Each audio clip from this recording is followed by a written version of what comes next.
Hello guys, welcome back. Today we're going to be doing a tutorial on how to drift on CarX Drift Racing Online.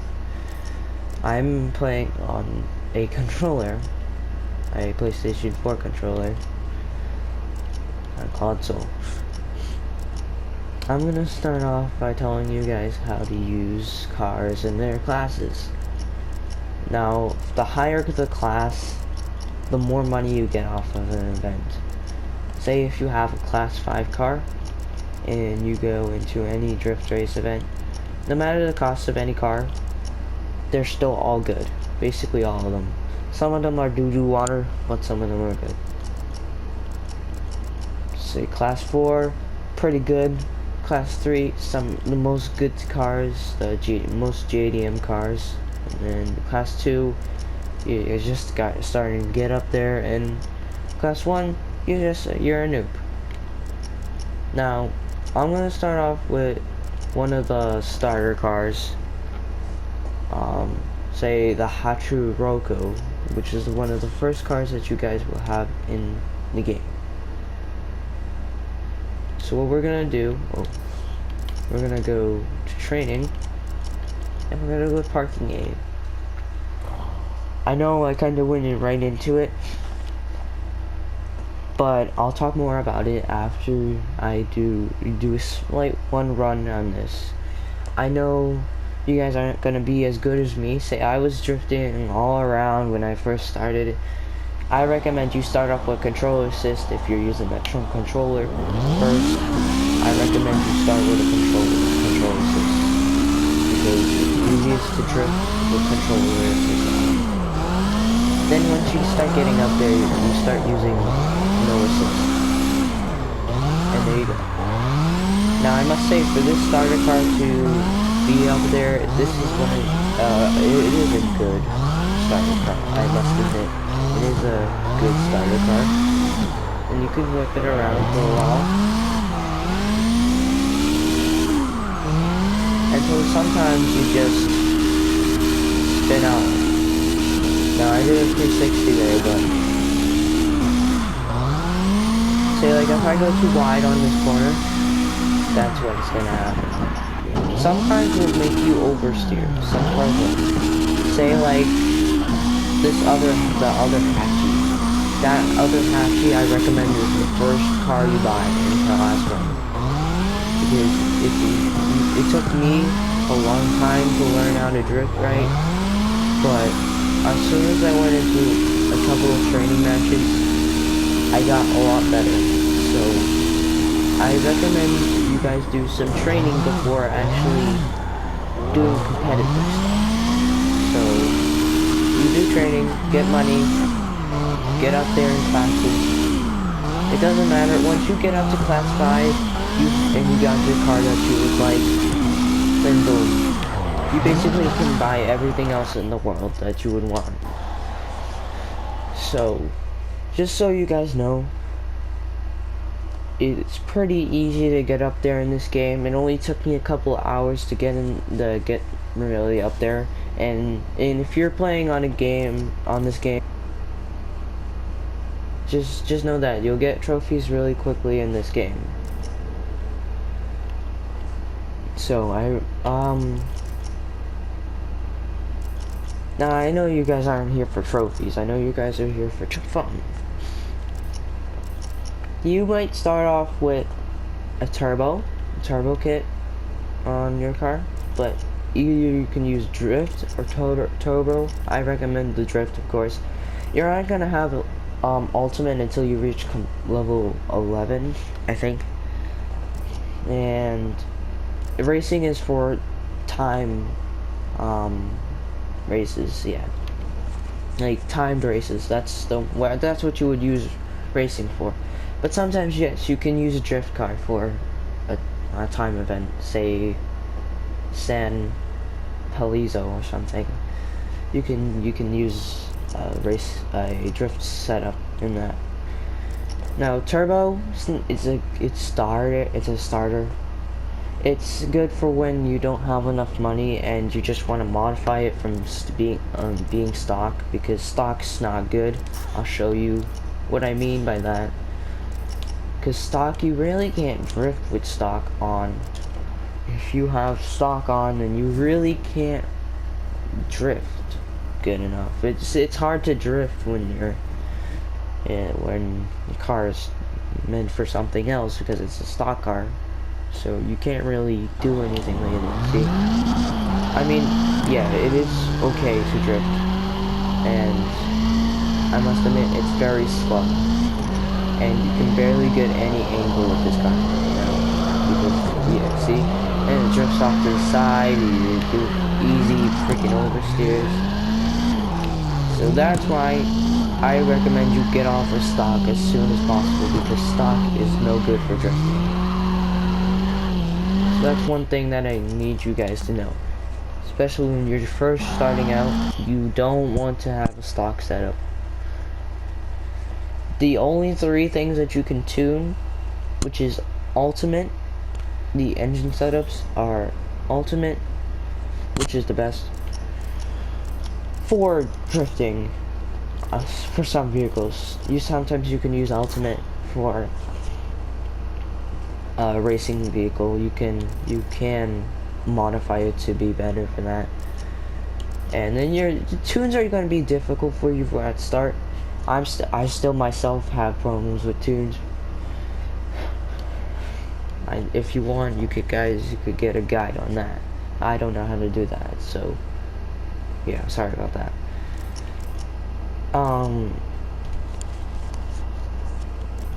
These are the 3 things you can modify: racing, drift, and ultimate.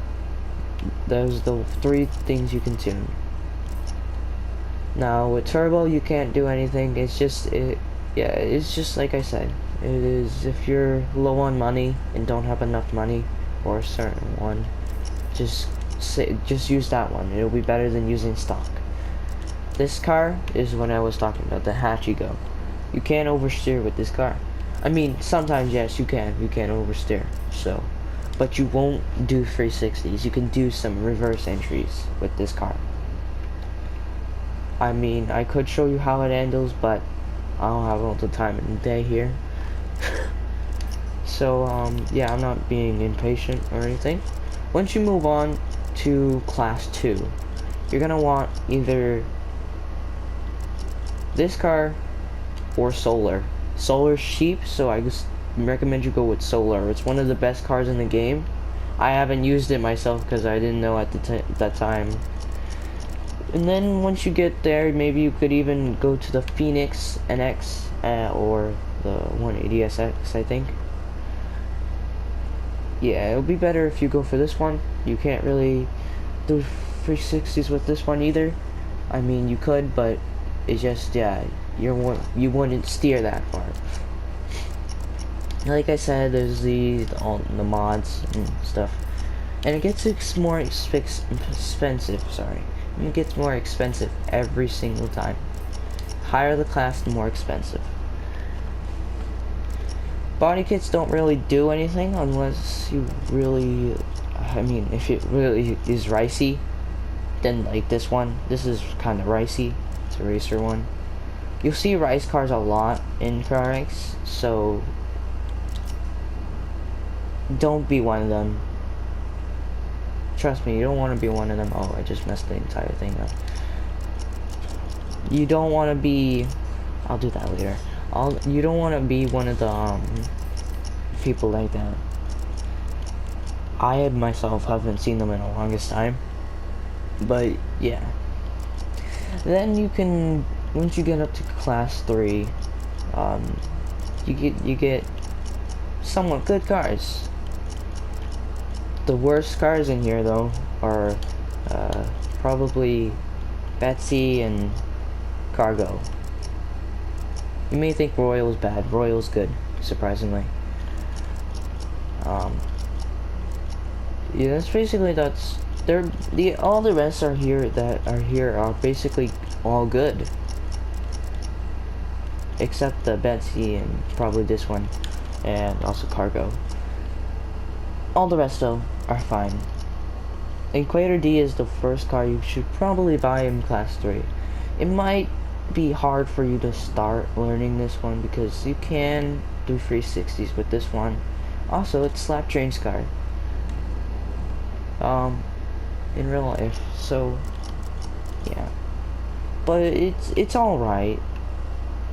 It's hard to learn, so it's more of an experienced player vehicle. The Prada X, that's a good car. I recommend you use it. It's just hard it was hard for me back then, but it's probably like the Equator D. Sorrow, I haven't used Sorrow yet. Wellington S20, you can, with the S20, you can do good, you can make some good lines with the S20. The Burner JDM, which is one of the best cars in the game, I think, and what the hell? Inferno, it looks more like a drift, racing car than a drift car. Not gonna judge it though. Horizon GT4 or Nissan, I can't remind, the Nissan Skyline, sorry. I made this livery myself. I can give you another tutorial on how to make liveries yourself, because on console it's harder for players to make an actual thing themselves because you can't download liveries like with mods like how PC does. So yeah, Mira's a good car. It's an okay car, I must say. Corona, probably my most favorite car in the entirety of CarX. For a good reason, though. For a good reason. So yeah, it's a good car. It's a virus car, I call it. So I recommend once you get it, you should probably use it for a while because yeah, it's not the best way to get money, but it's good. Now, Class 4, I didn't really spend much time in Class 4. Sorry. I didn't really spend much time. Jeez. Hold on a minute.